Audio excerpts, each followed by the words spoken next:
म्हणजे अरे हे जे दर्भ तुम्ही बघता आहात या दर्भाच्या मुळाशी कोण राहतं, मध्यभागी कोण राहतं आणि त्या दर्भाच्या टोकाशी कोण राहतं. तुम्ही दर्भ जर का बघितला तर तुमच्या लक्षात येईल की 3 भाग त्याचे आहेत. एक मुळाचा भाग आहे, एक मध्य भाग आहे आणि एक अग्राचा भाग आहे.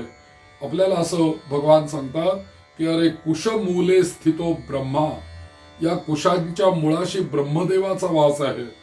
कुशमध्ये जनार्दन, हा कुशांच्या मध्यभागी विष्णूंचा वास आहे. आणि कुशाग्रे शंकरो देव, हा जे अग्र आहे अगदी बारीक टोक त्या वनस्पतीचं, त्या टोकावरती भगवान शिवशंकरांचा वास आहे. आणि त्रयो देवा हा कुशे स्थिता, हा म्हणजे एक उत्पत्ती करणारे ब्रह्मदेव, स्थिती करणारे विष्णू आणि लय करणारे भगवान शिवशंकर, हे तीनही देव या दर्भावरती विराजमान आहेत आणि या दर्भावरती ते राहतात. म्हणून आपल्या सगळ्या धार्मिक कार्यक्रमांमध्ये दर्भ हे वापरले जातात. हे दर्भ कधीही दर्भ खऱ्या अर्थाने संजीवन आहेत. म्हणजे त्या दर्भांना कधीही मरण येत नाही किंवा ते दर्भ कधीही मरत नाहीत. ते कायम जिवंतच असतात. फक्त काय होतं की आपण दर्भ जर का कापून आणले तर कदाचित ते सावलीत वाळवल्यानंतर ते आहे त्या रंगाचे तसेच राहतात. त्याचा सावलीत वाळवल्यानंतर रंगही बदलत नाही. आणि ते जे दर्भ आहेत ते जेव्हा वापरायचे असतील तेव्हा 1-2 मिनिटं 5 मिनिटं जर का आपण पाण्यामध्ये बुडवून ठेवले किंवा त्या दर्भाला जर का पाण्याचा स्पर्श झाला तर त्यातला प्राण त्याच्यामध्ये पाण्याच्या द्वारा पुन्हा प्रविष्ट होतो आणि पुन्हा ते जिवंत होतात. आणि मग ते आपल्या कोणत्याही कर्माला त्याची दोरी करा, त्याचं पवित्र करा, त्याचा कूर्च करा, कुठेही आपण त्याचा वापर करू शकतो. जेव्हा ते ओले केले जातात तेव्हाच ते वापरता येतात. जर का कोरडे दर्भ तुम्ही कुठल्या कर्माला वापरायला गेलात तर त्या दर्भाच्या काडीचे तुकडे पडतील, त्याची कोणतीही आकृती तयार होणार नाही.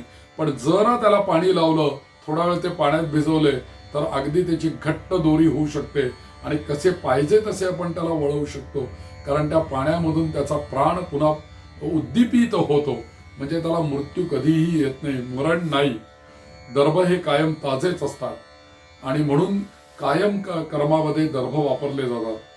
शास्त्राने असं सांगितलेलं आहे की संपूर्ण वर्षभरामध्ये श्रावण अमावस्येच्या दिवशी पंचांगात लिहिलेलं असतं दर्भ हरणम, म्हणजे त्या दिवशी ते दर्भ कापावेत.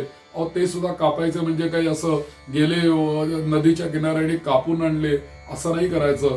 तर तिथे जाऊन एक श्लोक म्हणून या दर्भांना वंदन करायचंय, प्रार्थना करायची आहे आणि मग ते दर्भ कापून अमावस्येला, श्रावण अमावस्येला आपल्या घरी आणायचे. आणि आजही गावोगावीचे अनेक ब्राह्मण श्रावण अमावस्येलाच दर्भ कापतात, आपल्या घरी आणून ठेवतात आणि पुढे वर्षभर त्याचा वापर करतात. असे अनेक ब्रह्मवृंद आहेत. म्हणून या दर्भाला आगळं वेगळं महत्व आहे की ज्याच्यावर ब्रह्मा, विष्णू आणि महेश हे तीनही विराजमान आहेत.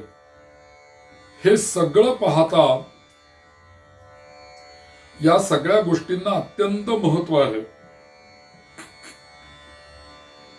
त्यातल्या त्यात जर का बघायला गेलं, आता हा कुशा, वन्नी, मंत्र, तुलसी, विप्र, धेनवहा नैते निर्माल्य यांतांती नैते निर्माल्यतां यांती क्रियमाणाः पुनः पुनः नैते निर्माल्यतां यांती क्रियमाणाः पुनः पुनः.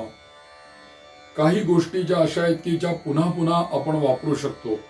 काही गोष्टी या कदापि निर्माल्य होत नाहीत म्हणून सांगितलेलं आहे. हे एक शास्त्र वेगळं आहे. त्याच्यावर कधीतरी मी व्हिडिओ बनवेन की कोणत्या गोष्टीचं केव्हा निर्माल्य होतं.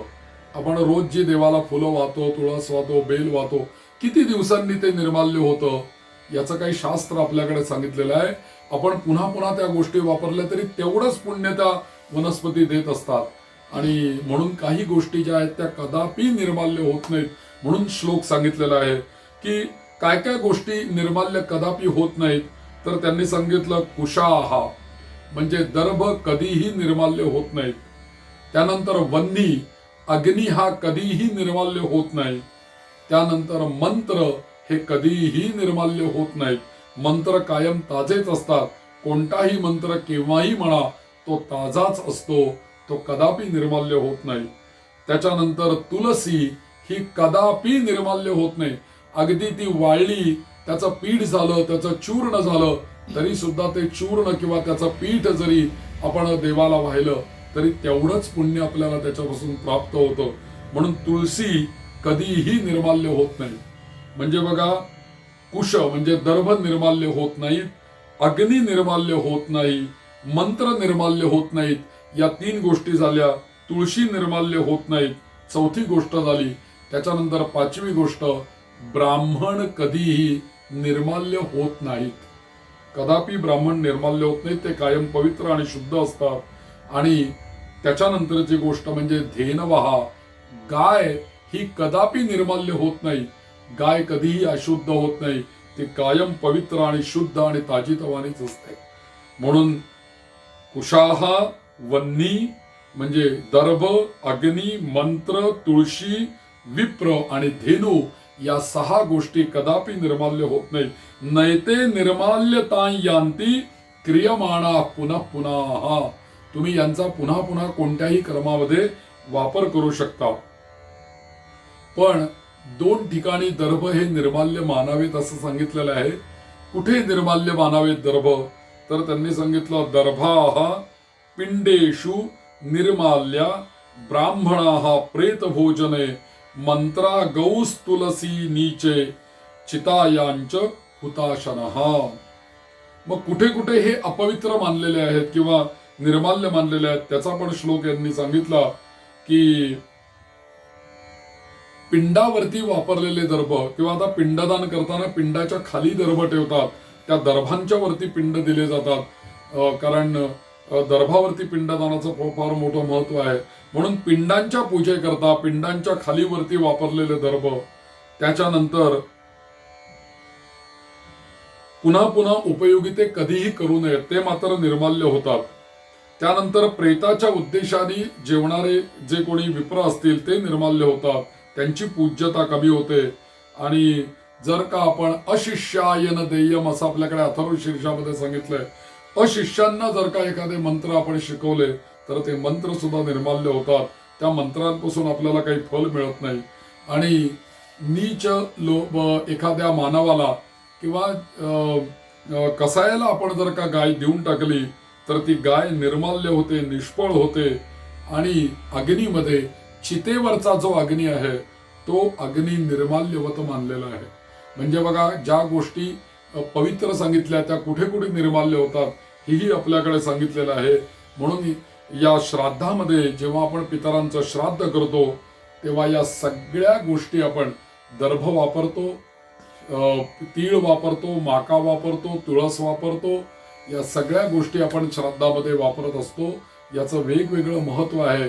म्हणून हे पितरांना अत्यंत आनंद देणाऱ्या या गोष्टी असल्यामुळे या श्राद्धामध्ये वापरले जातात. दर्भाच्या बाबतीत आम्ही जे पवित्र खातामध्ये घालतो ना त्यावेळेला एक श्लोक येतो. तो श्लोक असा येतो की अनामा मूल देशेत दक्षिण वामहस्तयोः असा एक श्लोक येतो. आणि त्रिशूलंच त्रिनेत्रस्य तथा मम पवित्रकम यथा वज्रम सुरेंद्रस्य यथा चक्रम हरेस्तथा त्रिशूलंच त्रिनेत्रस्य तथा मम पवित्रकम. म्हणजे जेव्हा मी हे दर्भाचं पवित्र खातात घालतो त्याचा अर्थ काय आहे, कशाकरता मी हे पवित्र खातामध्ये घालून श्राद्ध करतो, कशाकरता मी हे दर्भाचं पवित्र घालून मी पूजा करतो, यज्ञ करतो, तर त्याचं कारण यथा वज्रम सुरेंद्रस्य, जसं सुरेंद्र म्हणजे इंद्राच्या हातामध्ये वज्र आहे, यथा वज्रम सुरेंद्रस्य यथा चक्रम हरेस्तथा, जसं विष्णूंच्या हातामध्ये सुदर्शन चक्र आहे तसं. आणि त्यानंतर यथा चक्रम यथा वज्रम सुरेंद्रस्य यथा चक्रम हरेस्तथा त्रिशूलंच त्रिनेत्रस्य, जसं 3 डोळे असलेल्या शंकरांच्या हातामध्ये जसं त्रिशूळ आहे, त्रिशूलंच त्रिनेत्रस्य तथा मम पवित्रकम. म्हणजे या देवतांच्या हातामध्ये असलेल्या अत्यंत शक्तिमान त्यांच्या आयुधाची बरोबरी या दर्भ पवित्रकाशी केलेली आहे. म्हणजे किती या पवित्रकाला महत्व आहे बघा. डायरेक्ट तुलना त्या सुदर्शन चक्राशी आहे, डायरेक्ट या दर्भांच्या पवित्रकाची तुलना त्रिशूळाशी आहे, डायरेक्ट याची तुलना, या पवित्रकाची तुलना इंद्राच्या वज्राशी आहे. आणि म्हणून असे दर्भ जेव्हा आपण हातामध्ये घालतो, काही गोष्टींमध्ये अशी एक गोष्ट येते की हे पवित्र जेव्हा आपण हातामध्ये घालतो त्यावेळेला आपलं कर्म पवित्रच होतं. कारण त्या अंगठीला म्हणतातच पवित्रक असं म्हणतात, म्हणजे जी आम्हाला पवित्र करणार आहे ते पवित्रक आहे, म्हणून ते पवित्र घातलं जातं. या दर्भाच्या बाबतीत अशी गोष्ट एक सांगितली जाते की या पृथ्वी तलावरती देव आणि दानव यांच्या मंथनातून ज्या वेळेला अमृत निर्माण झालं आणि ते निर्माण झालेलं अमृत एका कुंभामध्ये धन्वंतरी नावाचा विष्णू अवतार झाला आणि धन्वंतरीच्या रूपाने भगवान महाविष्णू समुद्रातून हा अमृत कुंभ घेऊन वरती आले. आणि हा अमृत कुंभ इकडून तिकडे नेत असताना किंवा देव आणि दानव यांच्या भांडणामध्ये तो एकमेकांकडे जात असताना त्या काठोकाठ भरलेल्या अमृत कुंभामधून काही थेंब या पृथ्वी तलावरती सांडले. आणि आजही असं म्हटलं जातं की जिथे जिथे या अमृताचे थेंब सांडलेले आहेत तिथे आजही कुंभमेळा भरतो. मग तीर्थराज प्रयाग असेल, हरिद्वार असेल, सगळीकडे जिथे जिथे नाशिक असेल, जिथे जिथे कुंभमेळा भरतो त्या त्या ठिकाणी हे अमृत सांडलेलं आहे. पण हे अमृत पृथ्वीवर ज्या वेळेला सांडलं ते ज्या वनस्पतीवरती सांडलं त्या वनस्पतींमधली एक वनस्पती आहे दर्भ. म्हणून असं म्हटलेलं आहे की दर्भ आपल्या हातामध्ये असतील, दर्भ आपल्या पूजेमध्ये असतील, श्राद्धामध्ये असतील तर अमृतत्वंच गच्छती, माझं कर्म हे अमृतत्वापर्यंत जातं, अमृत रूपापर्यंत जातं. कारण या वनस्पतीला अमृताचा स्पर्श झालेला आहे. आणि खरोखरी असं लक्षात येतं की दर्भ जेव्हा इतके वर्षानुवर्ष टिकतात, कितीतरी वेळेला 10-10 वर्षापूर्वी, 20-20 वर्षापूर्वी काढलेले दर्भ आजही माळ्यावरती अनेक लोकांच्या घरामध्ये आहेत. त्याला काहीही खराबी होत नाही वर्षानुवर्ष. असं जेव्हा पाहण्यात येतं त्यावेळेला खरोखरी असं खात्री पटते की खरोखरी या वनस्पतीला अमृताचा स्पर्श झालेला आहे, म्हणून ही वनस्पती खराब होत नाही. वर्षानुवर्ष आपल्या घरामध्ये दर्भ ठेवले खराब होत नाहीत, गंगा ठेवली ती खराब होत नाही, याचं कारण अमृताचा स्पर्श या गोष्टींना झालेला आहे. म्हणून अशा अमृतत्वाचा स्पर्श झालेली वनस्पती जेव्हा आपण पिंडाच्या खाली घालतो त्याच्यावर पिंडदान करतो. आणि जिथे ब्रह्मा, विष्णू आणि महेशांचा निवास आहे म्हणून आपण वडील, आजोबा आणि पणजोबा या तिघांचे पिंड किंवा आई, आजी आणि पणजी या तिघांचे पिंड आपण जेव्हा त्या दर्भावरती ठेवतो त्यावेळेला या दर्भाच्या मध्ये असलेल्या अमृताचा स्पर्श, या दर्भामध्ये असलेल्या ब्रह्मशक्तीचा स्पर्श, विष्णू शक्तीचा स्पर्श, शिवशक्तीचा स्पर्श त्या पिंडांना होत असतो. आणि आपल्या पितरांना अत्यंत आनंद होत असतो. कारण साक्षात विष्णूंच्या शरीरापासून निर्माण झालेले हे दर्भ आणि तीळ आणि त्याचंच पाणी आपण या श्राद्धामध्ये वापरतो. किती आपल्या पूर्वजांनी, ऋषीमुनींनी हे सगळे प्रयोग निर्माण करताना विचार केलेला आहे आणि किती त्याच्यामध्ये अध्यात्म भरलेलं आहे. किती किती सांगावं आणि किती सांगावं असं वाटत राहतं. खूप गोष्टी आहेत, खूप गोष्टींमध्ये बारीक सारीक अर्थ व्यापलेले आहेत. आपल्याला फक्त एकच गोष्ट करायची आहे, जसं पूर्वजांनी श्राद्ध करायला सांगितलेलं आहे तसं आपण श्रद्धेने केलं पाहिजे. ज्या ज्या गोष्टी श्राद्धानी वापरायला सांगितलेल्या आहेत त्याच गोष्टी कटाक्षाने आपण श्राद्धामध्ये वापरल्या पाहिजेत. आज सगळीकडे तीळ मिळतात, सगळीकडे सातू मिळतात, सगळीकडे माका अनेक ठिकाणी उगवलेला पण असतो. बाजारामधनं विकत आणण्याची पण आवश्यकता नसते. आपल्याच घरातल्या बागेमध्ये किंवा कुंडीमध्ये कुठेतरी माका उगवलेला असतो, पण आपल्याला त्याची ओळख नसते की याला माका म्हणतात. तशी तुळस सुद्धा अनेक ठिकाणी असते. तर आपण माका, तुळस या गोष्टी, सातू आणि तीळ या गोष्टी शुद्ध, स्वच्छ, पवित्र असं करून, तीळ सुद्धा स्वच्छ चाळलेले, त्याच्यात कोणताही कचरा असता कामा नये, त्याच्यामध्ये कोणतेही किडे काही वेळेला होतात ते सगळे स्वच्छ करावेत, पाखडून घ्यावेत. सातू सुद्धा थोडे पाखडून स्वच्छ करून घ्यावेत. आणि असे पवित्र तीळ, पवित्र सातू, पवित्र माका, पवित्र दर्भ हे सगळ्याचा वापर श्राद्धामध्ये अत्यंत श्रद्धेने करावा. आणि त्याच्यामुळे होईल काय, तर त्याच्यामुळे आपल्याला पितरांना अत्यंतिक आनंद निर्माण होईल आणि आपलं श्राद्ध परिपूर्ण होईल. या दर्भांच्यामुळे, जसं मगाशी मी सांगितलं की तुळशीमुळे आणि माक्यामुळे मंडलातल्या रज आणि तमकणांचा नाश होतो. आणि दर्भाच्या विना कदापि श्राद्ध होऊ शकत नाही. समजा जर का दर्भ नाही मिळाले तर तिथे दुर्वा वापराव्यात. दुर्वा या सुद्धा दर्भाच्या सारखाच फल देणार आहेत. म्हणून आमच्या कितीतरी गणेश भक्तांच्या पिंडदानामध्ये पिंडाच्या खाली दर्भ पण घालतात आणि दुर्वा पण घालतात, त्याच्यावर पिंडदान करतात. कारण दुर्वा सुद्धा दर्भांच्या इतक्याच फल देणारे आहेत.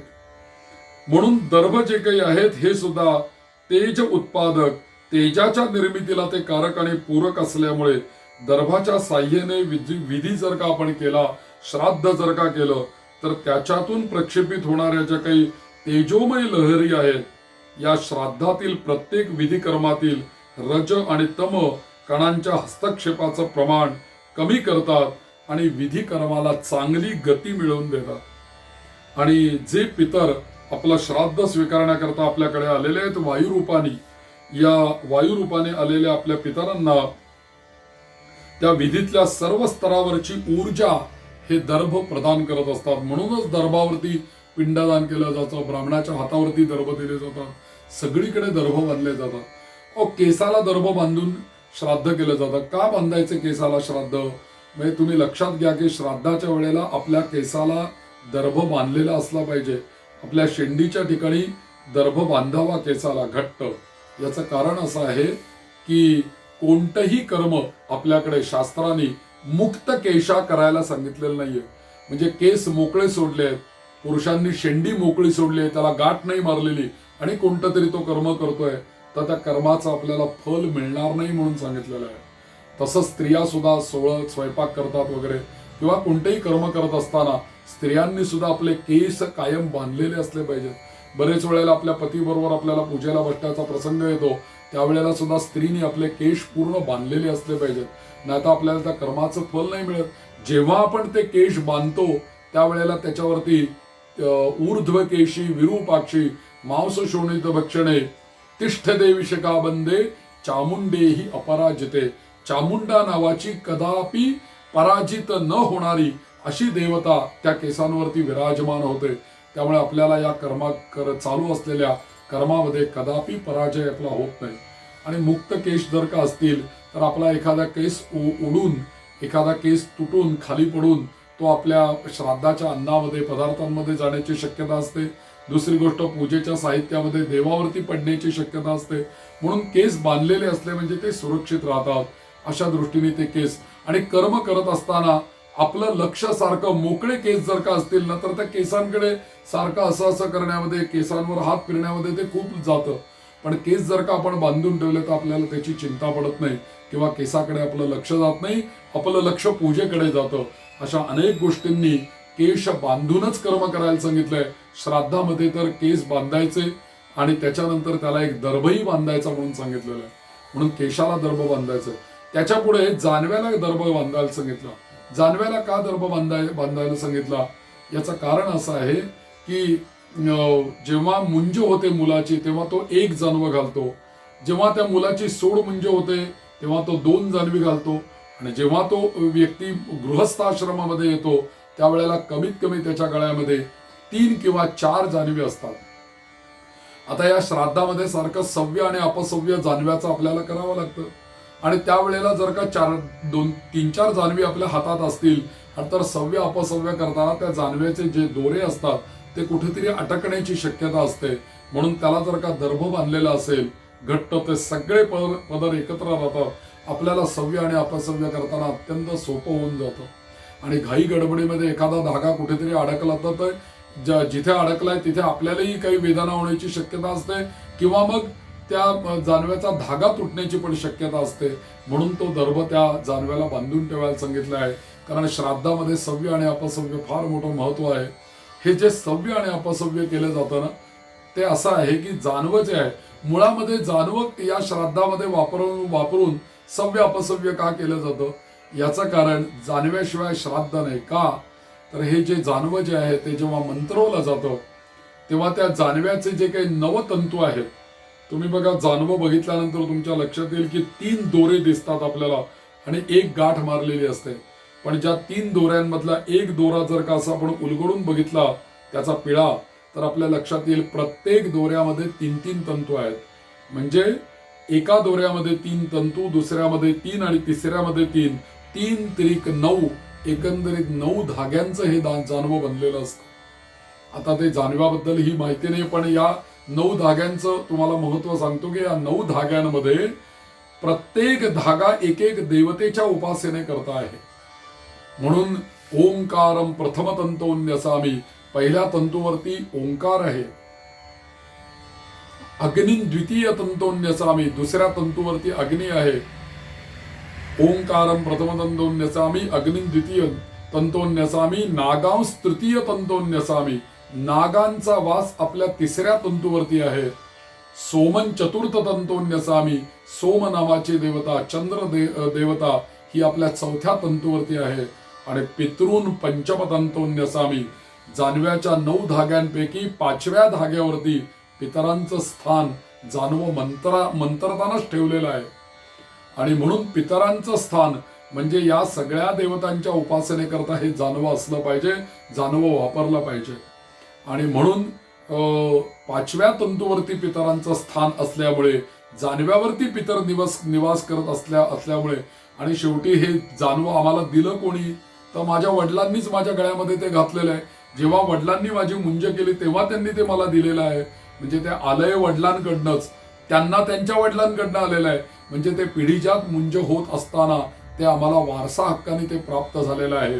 आणि त्यामुळे त्या पितरांच्याकडनंच ते प्राप्त झालंय.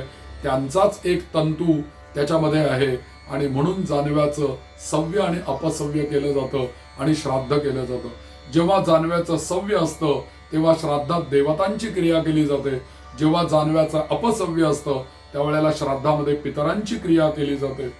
आता ज्या वेळेला अशी गोष्ट असते की समजा एखाद्याची मुंज झालेली नसेल किंवा मुंज करण्याची त्यांच्याकडे प्रथा नसेल, मग सव्य अपसव्य कशाचं करायचं? आमच्याकडे तर जानवं नाही, मग आम्ही कशाचं सव्य अपसव्य करायचं? तर त्यावेळेला आपलं उपवस्त्र जे असतं, एखादा नॅपकिन म्हणा, एखादा टॉवेल म्हणा, तो आपल्या खांद्यावरती ठेवावा. आणि त्या नॅपकिनचं किंवा त्या पंचाचं सव्य अपसव्य केलं तरी सुद्धा चालतं. सव्य म्हणजे काय आणि अपसव्य म्हणजे काय? सव्य म्हणजे डावा खांदा आणि दक्षिण म्हणजे उजवा खांदा.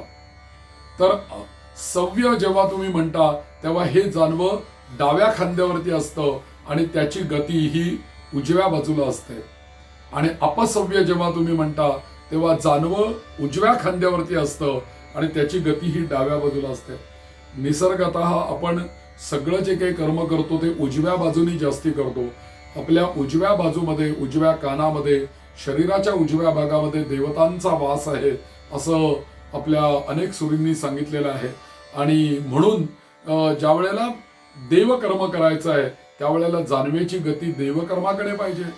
आणि म्हणून डाव्या खांद्यावरती कायम ते जानवं ठेवलेलं असतं आणि दैवकर्माकडे त्याची गती सोडलेली असते. याला सव्य म्हणतात.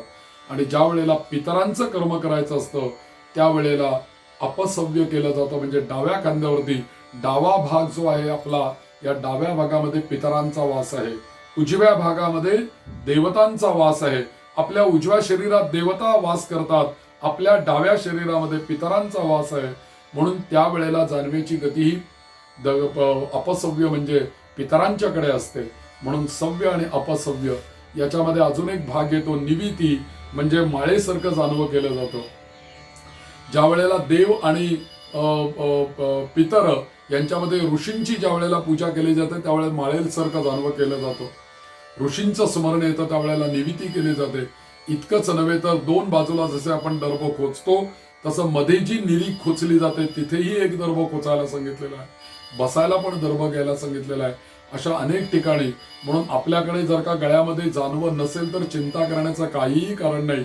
आपल्याकडे मुंजीची प्रथा नसेल तरी काही चिंता करण्याचं कारण नाही. मुंज नसेल झालेली आणि आपल्याला श्राद्ध करायची जर का वेळ आली तर आपण पंचा साधा घेऊ शकतो, एखादा नॅपकिन, एखादा टॉवेल घेऊ शकतो आणि त्याचं सव्य आणि अपसव्य करू शकतो. सव्य आणि अपसव्य म्हणजे खांदा बदल, हा सव्य आणि हा अपसव्य, एवढाच त्याचा अर्थ आहे. म्हणून श्राद्धामध्ये जेव्हा याच्यामध्ये फरक एवढाच येतो, जेव्हा आपले वडील जिवंत असतात आणि आपल्याला अपसव्य करण्याची ज्या वेळेला वेळ येते त्यावेळेला पूर्ण अपसव्य करत नाही, तर त्यावेळेला जानवं या अंगठ्यामध्ये अडकवलं जातं.